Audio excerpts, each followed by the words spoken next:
welcome. You're watching the Newshour Agenda. I'm Padmaja Joshi. It's a social media platform that a lot of us are on. It very frequently is also the medium for breaking news. A lot of influencers, celebrities actually speak directly. Politicians have used Twitter now as a platform for speaking directly to their constituents.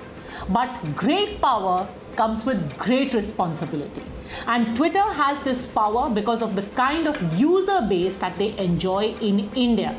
The question now being asked of Twitter is, has power gone to its head, and is it now on a collision course with the government of India in a deliberately set up confrontation? That question got a fresh impetus today when the account of Union IT and Law Minister Ravi Shankar Prasad was locked. He was locked out from his own Twitter account, apparently because of a copyright violation under American law. Within an hour, he did get to access his account again, but not without a warning that a repeated infraction of this kind will have him lose his account permanently.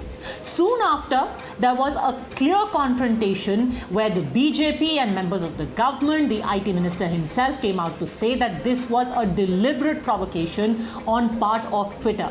However, a strange twist came when two members of non-BJP parties, Shashi Tharoor of the Congress and Priyanka Chaturvedi of the Shiv Sena, said that they too had experienced something similar, and this wasn't so much about some conspiracy by Twitter, but more about a loophole in the law which was being exploited. They said that they too had shared content in the past, and because of a copyright violation, their account was locked out. Twitter also came out and said, we're just responding to a regular complaint that came our way. However, and here's the thing, it's only the events of the last few months which have many people believing that the platform could just be spoiling for a fight. It all began with the account of Home Minister Amit Shah being temporarily suspended because his picture, it was alleged, was violating copyright. Then you had a number of members of the BJP, in fact even the Vice President of India, suddenly losing his blue tick, almost unverifying their accounts.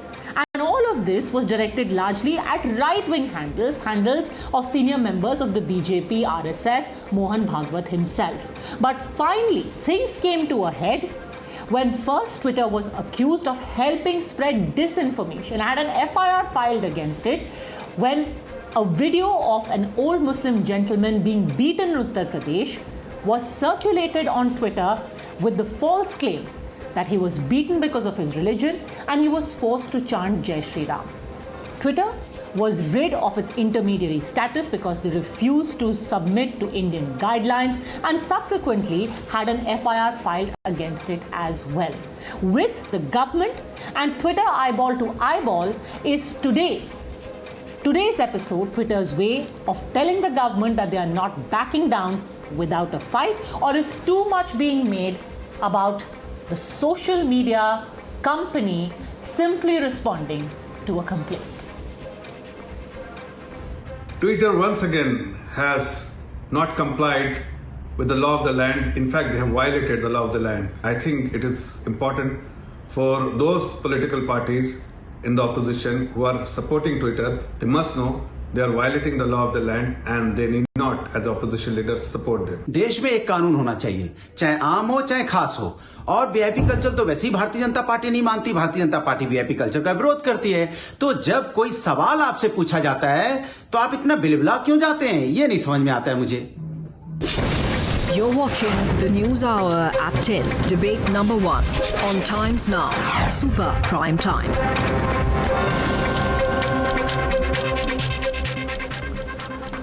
Okay, joining us on the debate, Sanju Verma, national spokesperson of the BJP, Akash Karmakar, he's a tech and privacy lawyer, Vivek Srivastav and Ashutosh, both political analysts. But to set it up, just to get the basics right, I want to first get in Apramay Radhakrishna, who's the co-founder and CEO of Coup, which is positioned as an alternative to Twitter.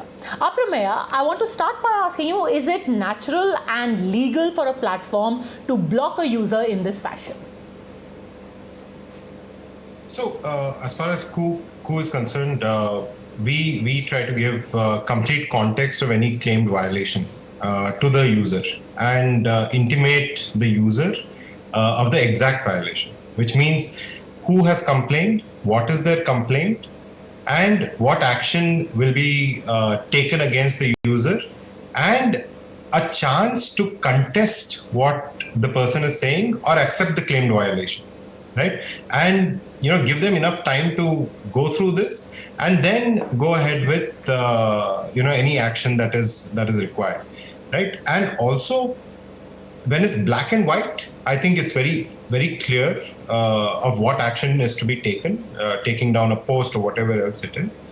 But a direct action without giving the reason of exact violation or any proof of it, I think is like giving a final judgment call and not actually depending on the government agencies or whoever else, the courts, to actually give the final take on this, right? So the gray areas, I think, a platform like social media platforms, like a microblogging platform, should just stay away from.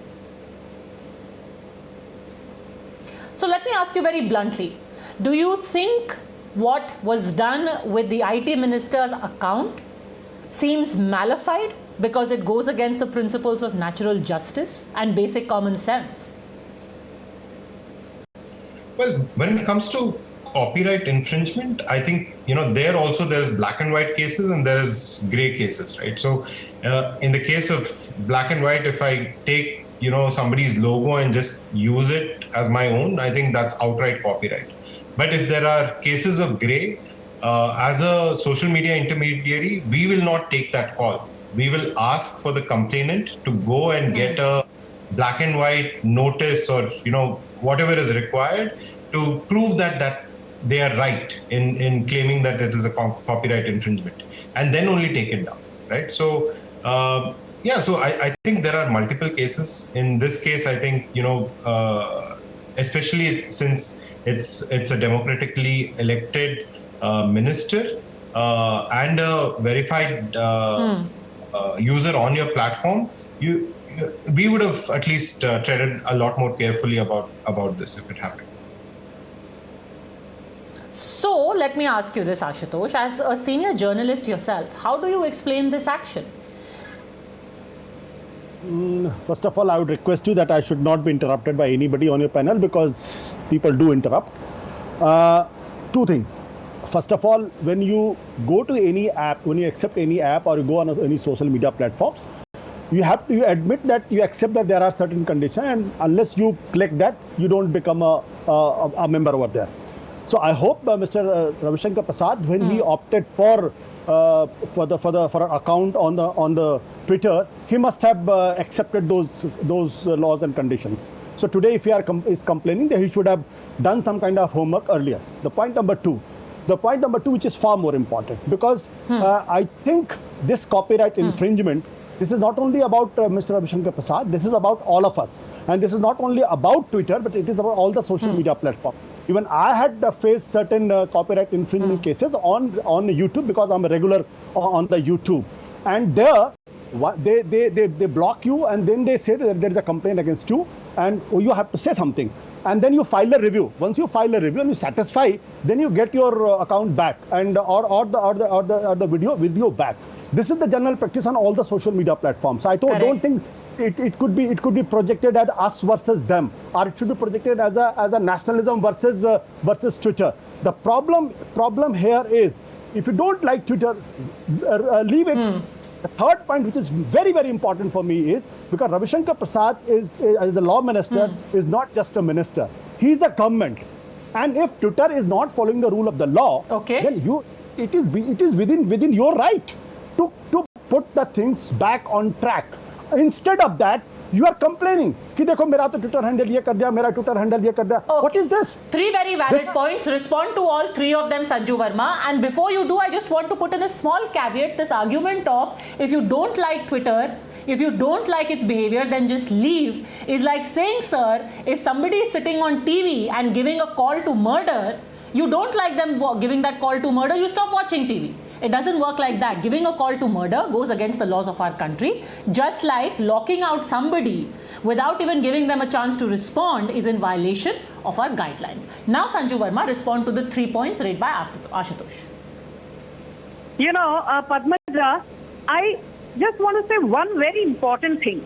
There is this whole discussion now that, oh my God, the Union Law Minister's account was blacked out for an hour. And why is the Modi government and its ministers whining on television and giving press conferences? Why no concrete action? Why don't we ban Twitter? I just want to say the limited point is we are not a China, we are not a Turkey, we are not a Nigeria. We are one of the world's largest democracies at 1.38 billion. We will continue to use Twitter and ensure that Twitter is given no room and is forced to comply with the law of the land. Banning Twitter would be an easy escape route out, but forcing them to abide by India's rule book, it would be exemplary punishment. I use the word punishment because that is the word you use when somebody deliberately indulges it in subordination. And let me remind viewers, Padmaja, that for those who say the Modi government is going soft on Twitter, excuse me, the deadline to comply with intermediary guidelines expired on the 26th of May 2021. And on the 16th of June 2021, in less than a month, the Modi government cracked the whip and ensured that Twitter lost its intermediary status and was reduced to being just a publisher. The same Section 79 of the intermediary guidelines, which gave Twitter safe harbor protection, it turned around and said, I don't believe in Section 79 now. And we called out Twitter's double speak.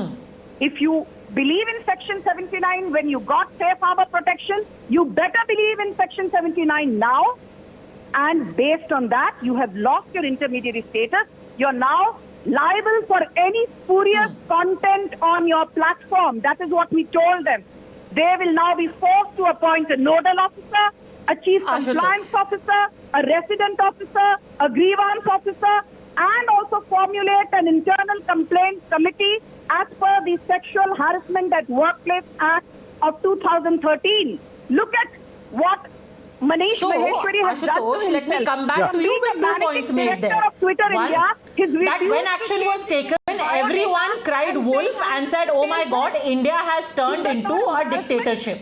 Point number one. Point number two, you said that Mr. Ravi Shankar Prasad, just like every other user, agreed to terms of use by Twitter. Absolutely, we all did. We believe that we are complying to Twitter's own guidelines. So let me read to you what Twitter's guidelines are vis-a-vis copyright infringement. They themselves say that when a DMCA complaint, which is the law that they have said is infringed here, when a DMCA complaint is in the start of a predefined legal process, your complaint will be reviewed for accuracy, etc. We will take action on your request, which includes forwarding a full copy of your notice to the user who posted the allegedly infringing material in question. This is what every Twitter user has accepted, including Ravi Shankar Prasad, where Twitter itself said, if a DMCA complaint is made, we will take the complainant's allegations and send them to the offending user. Ravi Shankar Prasad says, I was told nothing. So in essence, Twitter has violated its own policy. No, I think Mr. Ravi Shankar Prasad, who is a friend of mine, should look into his email. I'm sure he must have got some kind of a notice, and I'm very, very sure about it because I got these notices whenever my any content. Minister has said on record. I mean, I don't want to say. So you're that actually saying that Ravi Shankar Prasad failed to check his spam. No, I mean, no. he has today on record said, and I quote, Twitter's actions were in gross violation. They failed to give me any prior notice before denying me access to my own account. Now you're saying that Ravi Shankar Prasad has basically not checked his email. That is your defense of Twitter. I will not be. Just Sanju Verma, please. That is such a juvenile argument. The fact is that Twitter is going on deep, and we are forcing them to comply with the law of the land. Manish Maheshwari was issued notice under Section 41 of the TRC. Okay, let him finish his point. Let him finish his point, Sanju Verma. Then you will get ample time to rebut. Everyone, we're trying to have a reasoned debate over here. All right. Yeah. Please, So, I think Mr. Prasad didn't check his email. Seems a little strange argument, but is there anything else? No. I'm saying I will not be trapped by you that I will call Mr. Ravi Shankar Prasad that he's not lying or he's a very seasoned person. He's a very respected person, and I personally like him, and I respect him. I'm not saying that he's lying, but I'm sure he should check his emails, and there should be something around it, because that's what the practice is all about. And whenever my case has happened, whenever I have infringed somebody's copyright or somebody has struck that, I got that notice. So I have to believe that something similar must have happened to him.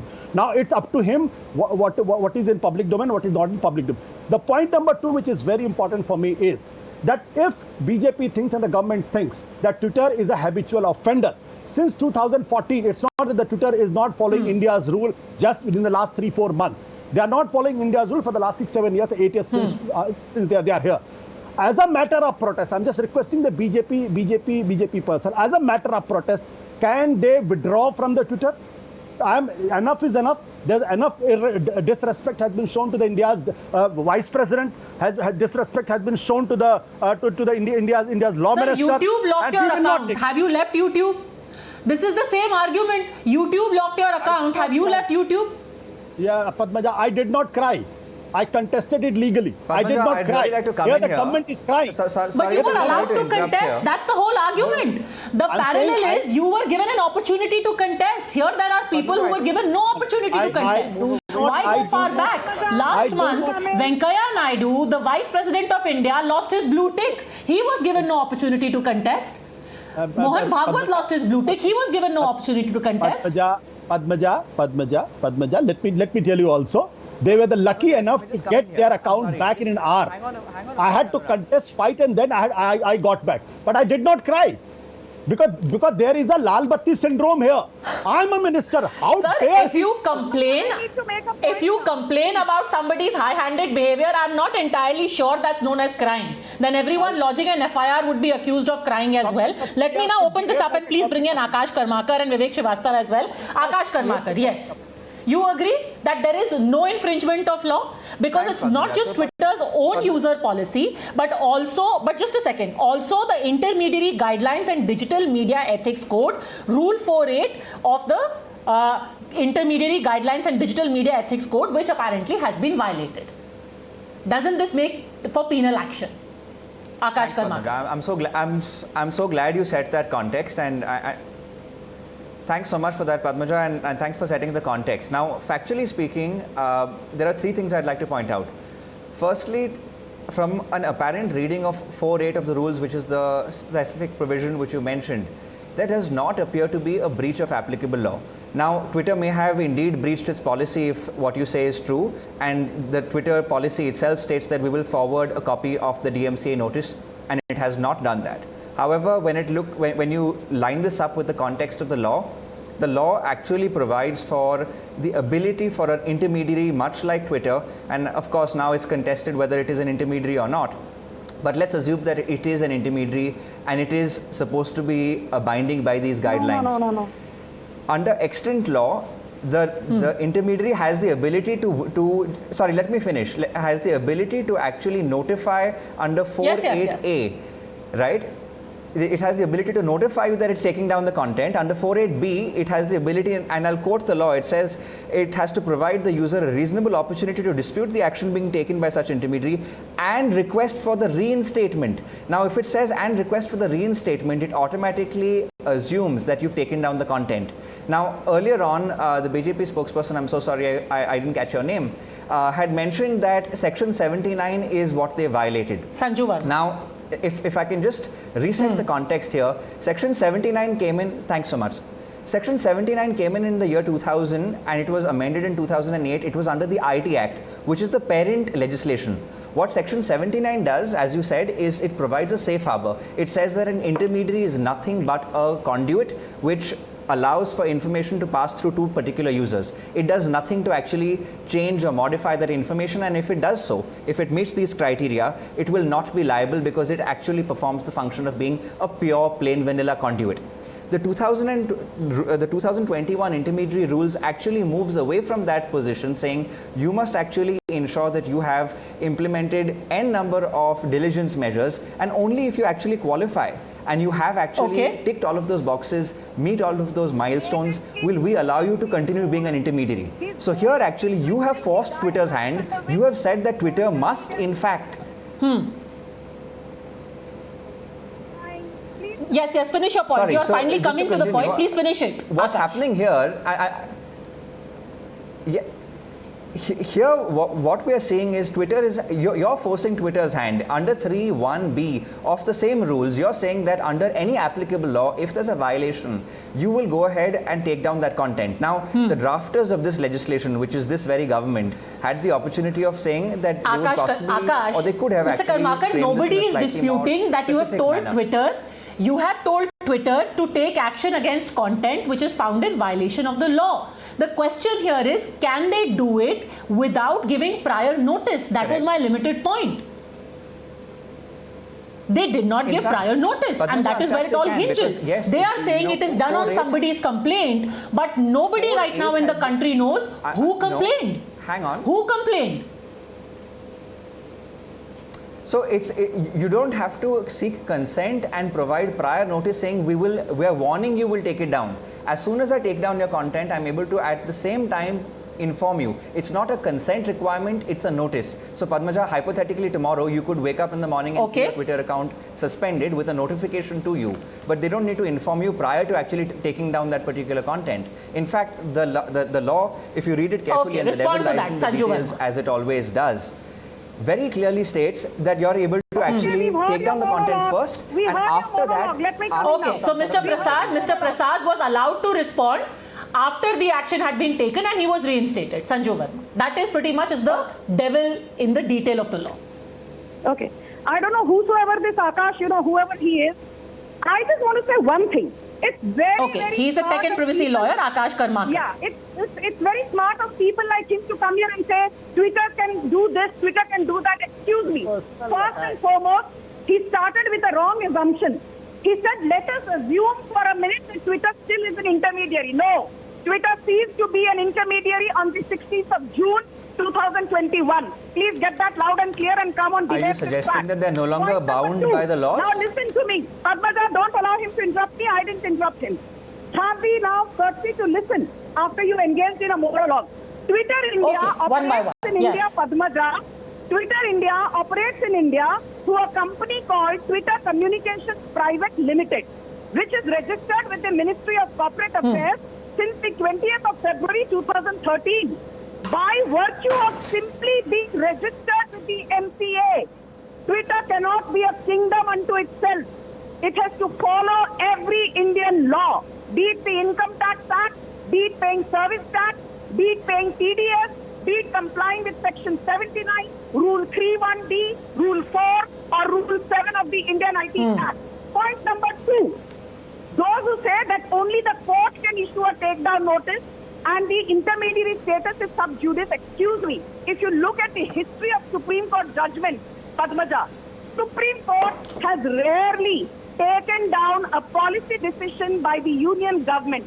It can only strike a law made by the union government if it is unconstitutional. Now, reframing the intermediary guidelines, there's nothing unconstitutional about it. And mind you, whoever you are, Mr. Akash, if you tomorrow want to set it doesn't make any sense. No, this is not rhetoric, Vivek Srivastava. These are laws. No, just a second. Let's not have a shouting match, please. Vivek Srivastava, the simple question asked to you is that Twitter is bound by Indian laws and they violated at least one Indian law, which is the Information Technology Intermediary Guidelines and Digital Media Ethics Code. Yeah, so please Mr. Srivastava. Give me a minute now and please don't interrupt before the minute is over. Okay? First of all, it was all ranting. Any company which comes to India, sets a base over here, has employees over here, is anyway following your rules, number 1. Number 2, aap sunte jaiye zara. Number 2, the point is that the mainstream media and the print media is totally controlled by the Bharatiya Janata Party and the present government.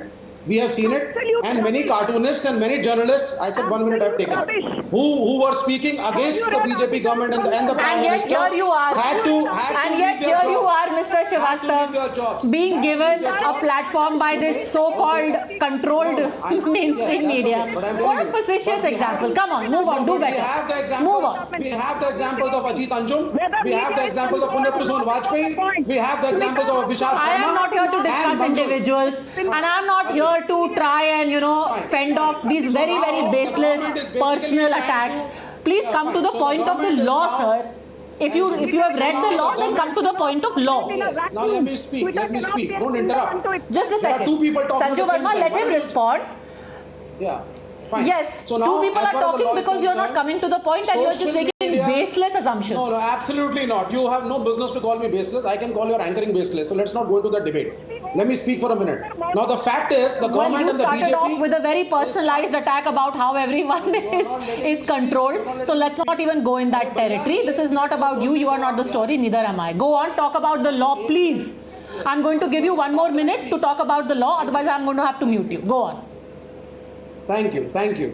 Okay, so now the fact is, once the national media, the mainstream media and the print media are in the control of the government, the only thing left is the social media. Social media is a place where a man, a common citizen can raise the voice, and all the wrongdoings of this government were getting exposed.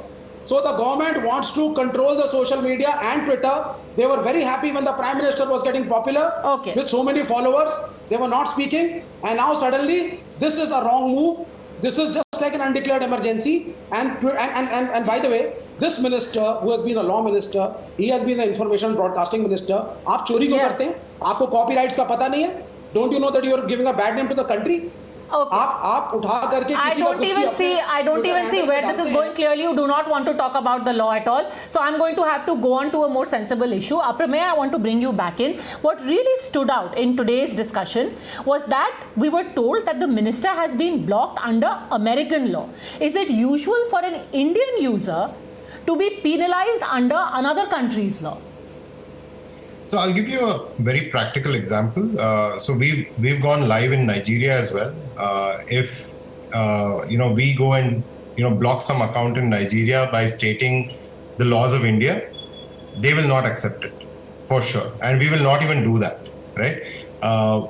Coup is all about respecting local language, local culture, and local law, right? So that is an essence that we are bringing into social media. Right? We are not trying to dictate or judge what people are saying or doing. We're trying to be as transparent as possible. And the lack of transparency and consistency is what is causing all this havoc. If you look at it, everybody is on national media talking about it, except for any representative from Twitter. Right? It shows lack of transparency. Everybody, including the minister, comes out Absolutely. and... So let me ask you a follow-up to that. If somebody breaches local law, what can be done and what should be done? Even if it's a company headquartered out of America. So there is no choice, first of all. There are, so many Indian companies operating out of America, and they pay taxes there, they follow the law there.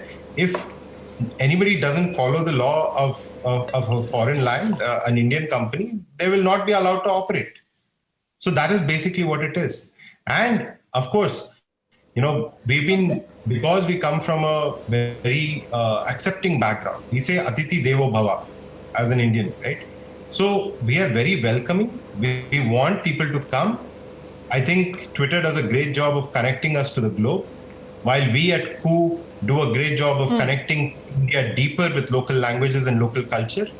So a coexistence is what everybody's looking for, right? But if you don't, obey or accept and respect local language, local culture, and most importantly, local law. Let me quote to you an example. Today you have Twitter saying that Mr. Ravi Shankar Prasad has breached American law. Do you know that the Ghaziabad police said this Sunday that in the last 1 year, between June 2020 and June 2021, there were 26 emails that were sent to Twitter asking for details on cases of cyber crimes. 30% of these complaints were actually of crimes against women, including one complaint, Ashutosh, where in October 2020, somebody created a fake Twitter account of a girl, uploaded her morphed pictures. When Twitter asked for details about who created this account, they didn't even reply. They have zero respect for Indian laws and Indian rights, as is being seen from these examples. Don't you think then that doubts of malafide will crop up? Padmaja, you have asked three questions.